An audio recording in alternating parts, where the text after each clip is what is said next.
Olá, sejam muito bem-vindos a mais uma aula de Geografia com a professora Priscila, aqui da EducaMaker. Hoje eu peguei um tema que assim tá bem em alta, né, devido ao desastre que ocorreu em janeiro, é o de Brumadinho. Então assim, é bom nós ficarmos atualizados, principalmente por quê? Porque pode cair em geografia, pode cair em atualidades e também como tema da sua redação. Isso, você tem que ter argumentos para a construção. E a geografia, ela vai te ajudar nesse momento da argumentação. Então, o que nós iremos falar hoje? Sobre a arte e a tragédia de Brumadinho, né? A parte da arte, nós vamos ver um pouco da história, da contextualização e a tragédia que foi acontecendo com essa cidade que ficou conhecida nacionalmente e mundialmente depois do dia 25 de janeiro desse ano. Então, eu peguei alguns dados no IBGE Cidades, tá? E aqui, de acordo com o último censo, a população são 33 mil habitantes. Só que o último censo já fazem 9 anos, estima-se que exista hoje quase 39 mil habitantes, mesmo com a tragédia, tá? Vamos ser sinceros. Brumadinho, ele se localiza quase no centro de Minas Gerais, ok? É um estado que tem uma população dividida entre homens e mulheres com o mesmo percentual brasileiro, maior número de mulheres e um número um pouquinho menor de homens, e eles se empregam quase que totalmente na Vale. A Vale, você vai ver em alguns trechos da aula, ela vai ser a vida da cidade de Brumadinho, ela que vai gerir a economia e tudo mais. Então, Brumadinho, densidade demográfica, que é a população a cada 1 km², uma média de 53 habitantes a cada 1 km², então uma média razoável no Brasil, tá?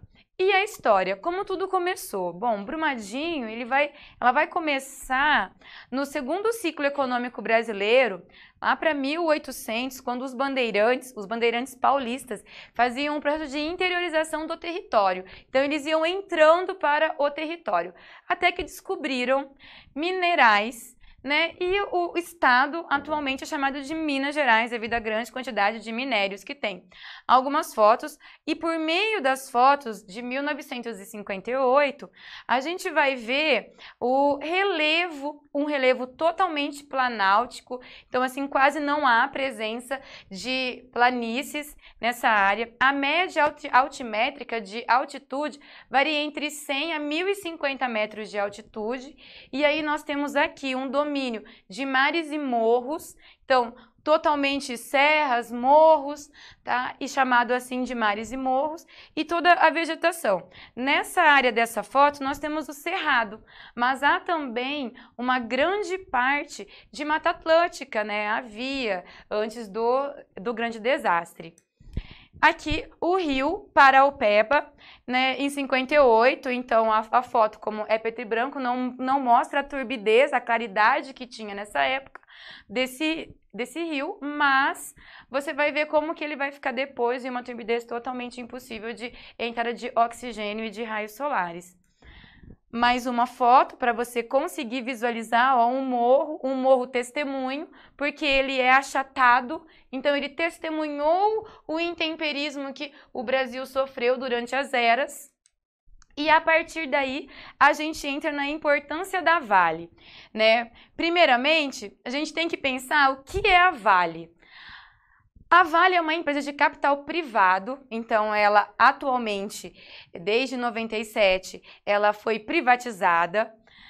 Antes ela era a Companhia Vale do Rio Doce, uma empresa estatal que foi criada por Getúlio Vargas, tá? Em 42. Criada não, na verdade ele tomou posse da empresa em 42, porque em 1909, grandes empresários ingleses compraram toda essa área de minério de Minas Gerais.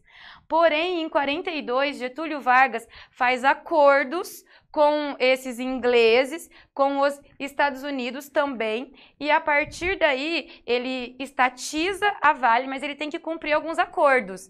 Então ele vai ter que enviar ferro, minério de ferro para a Segunda Guerra Mundial, para a produção de armas, bombas e tudo mais.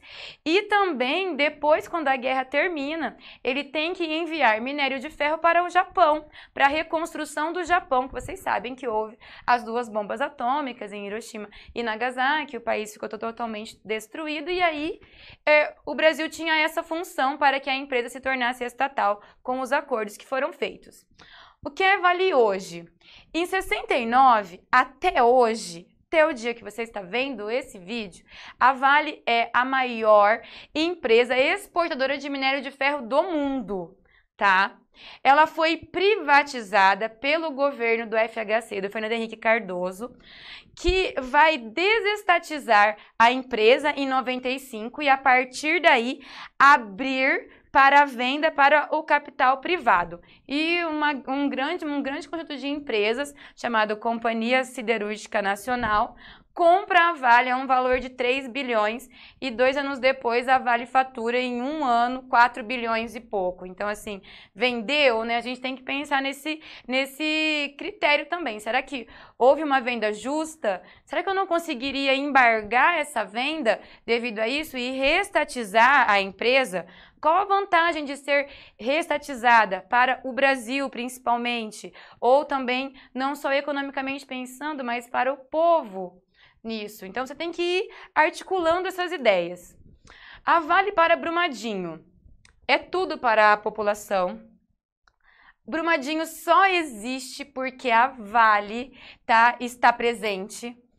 Ela emprega grande parte da população de forma direta, então com empregos diretos, e de forma indireta por meio das outras empresas que vivem devido à Vale, tá? Ela é a economia da cidade, então a Vale, ela financia economicamente o sustento dessa cidade, tá?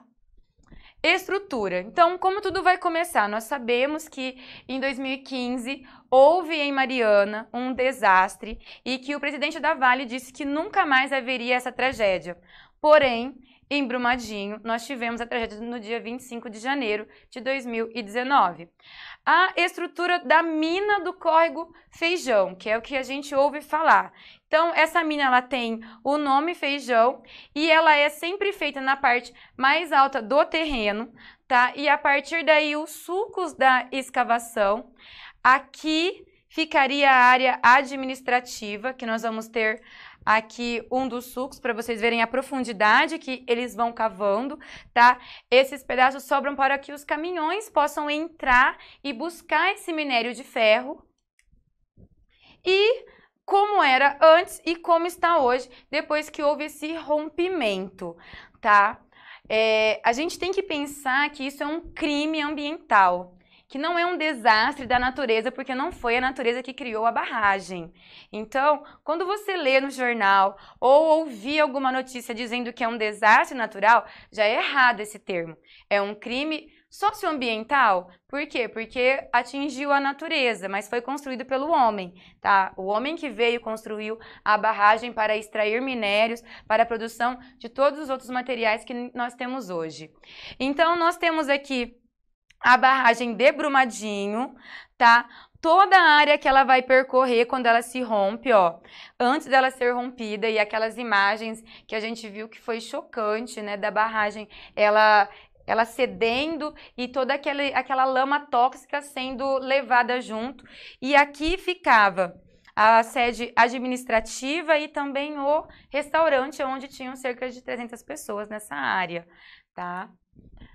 Algumas informações. Essa barragem ela já estava inativa há 3 anos. O método usado para a construção dessa barragem para segurar os rejeitos é o de contenção, sabendo que ele é o mais barato e o menos seguro, porque qualquer vibração no solo pode fazer com que ele se rompa, tá? É chamado como alteamento a montante. Então, seria uma barragem de contenção, uma barreira, que vai recebendo camadas do próprio resíduo e que vai formando a barreira de contenção, o muro, tá? O Brasil possui, nesse sistema de montante, 88 barragens. Então, 88 barragens que dão ligação aos nossos rios são do tipo a montante, o mais barato e o menos seguro, tá?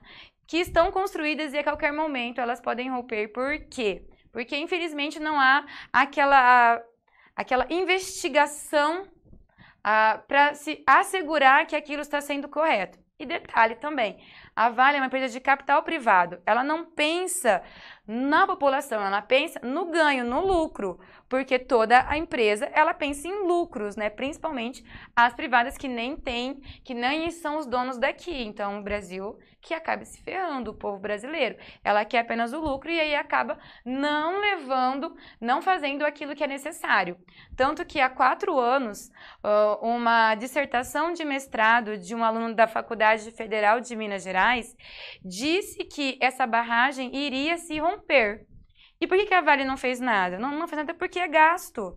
Tá? Então, não há essa preocupação em assegurar a qualidade ambiental e de vida da população. Um exemplo de barragem do tipo a montante, tá? Então, você vai criando degraus, ó, por meio do próprio depósito dos sedimentos, daqueles rejeitos que sobram do minério. Por que sobra rejeito? Porque quando você pega uma rocha, essa rocha, ela tem outros minerais, ela não é única com um mineral apenas, ao contrário. E aí eu só quero o minério de ferro especificamente. Então eu tiro todos os outros minerais, tiro com vários produtos químicos e a partir daí ele é depositado nesses diques, né? Nessas barragens para ficar e vai se depositando até que chegue um momento em que não dá mais, então eles cessam e vão extrair em outro local. Como ela é formada? O que eu acabei de dizer, ó, são os rejeitos, o que sobra, o que não é economicamente viável, tá? Que vai formando uma praia de resíduos e esses resíduos são adensados. Ficam juntos. Esse material é usado para fazer os aldeamentos, que são as elevações das paredes, tá? E no caso de Brumadinho, os rejeitos que tinham lá dentro dessa barragem são basicamente de ferro, de sílica e água. E esse tipo de estrutura, ela é a mais barata e a mais econômica, mas ela também é a que menos desmata, tá? Se você for fazer a jusante, ela vai ter um impacto ambiental na construção muito maior, porque ela tem que ter uma área de extensão grande, e aí eu vou ter que desmatar muito. É mais segura, mas também o impacto ambiental é muito sério, e aí a gente tem que pensar nas nossas ações. O que está sendo mais importante hoje, né? O que você prioriza? Você prioriza o quê? A qualidade da sua água, da sua vida ou a produção de minério, embora a gente saiba que a cidade dependa disso, ok? Esse tipo de barragem é sensível a qualquer vibração, como eu já disse. E aqui eu tenho a barragem Feijão, e aí quando ela vai... Essa área aqui, o zoom nela, e quando ela vai romper essa barragem, vai levar tudo, ó. Ela tinha 12 milhões de metros cúbicos de rejeito. 12 milhões de metros cúbicos, isso é muita coisa. Rejeitos tóxicos, tá? Aquela lama, ela é tóxica. Antes e depois, as imagens, tá? Então, como era aqui o ônibus, onde ficavam os ônibus estacionados, como que ficou depois do grande rompimento. Então, é uma tragédia causada pelo homem e não pela natureza. Pensem nisso. A invasão, ó, ao Parque da Cachoeira e parte da cidade. Então, vem a lama por aqui, ó, e ela vai invadir, vai levar alguns moradores urbanos, além também dos moradores das áreas rurais, que perderam tudo, plantação, tudo que tinha dentro, próximo à barragem. A lama que vai atingir o rio, ó, então, olha só como que era clara a água, com possibilidade de abastecimento para a população e como se tornou depois da barragem. Estima-se que ela levaria mais ou menos 500 anos para voltar a ser como ela deve ser, para ser todas as características benéficas para a saúde. Só que a gente sabe que vai ser abandonada. Quem vai cobrar isso daqui? Quais leis ambientais estão sendo endurecidas para que isso daqui não volte a acontecer? Ou que com os técnicos, com a ciência, com o meio técnico-científico informacional aí, não limpe esse rio o mais rápido possível, que demore 50 anos, de 50 para 500.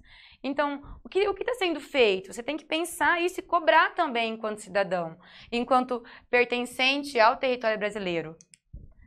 Aí, um dos grandes problemas principais é que a gente sabe que os rios no Brasil e no mundo são todos interligados, interconectados.